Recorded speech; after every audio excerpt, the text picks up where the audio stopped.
Гераізм людзей, выпрабаванні вайны, пра ўсё гэта пісаліся артыкулы, нарысы, кнігі, газеты.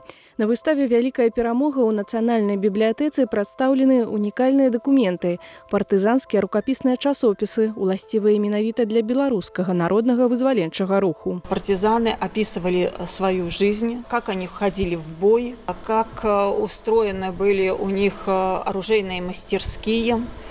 И мало того, они еще и иллюстрировали своими зарисовками все свои рассказы. Найбольш цікавыя тэксты можна не толькі ўбачыць праз вітрыны, нават пагартаць у электронным варыянце. Аб'ёмнасць успрымання ваенных падзей надаюць таксама арыгінальныя рэчы з месцаў баявых дзеянняў.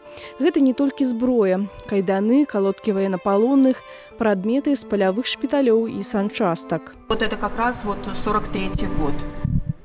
Заказ медикаментов и инструментов для санслужбы партизанских отрядов в Брестской области как раз. Стетоскопы, резиновые трубки для тренажа, наконечники для полоскания горла. Выстава «Вялікая перамога» – сумесны праект Нацыянальнай бібліятэкі і музея гісторыі Вялікай Айчыннай вайны, Нацыянальнага архіва Беларусі, кінастудыі «Беларусьфільм». Ён будзе прадстаўлены тут да канца года.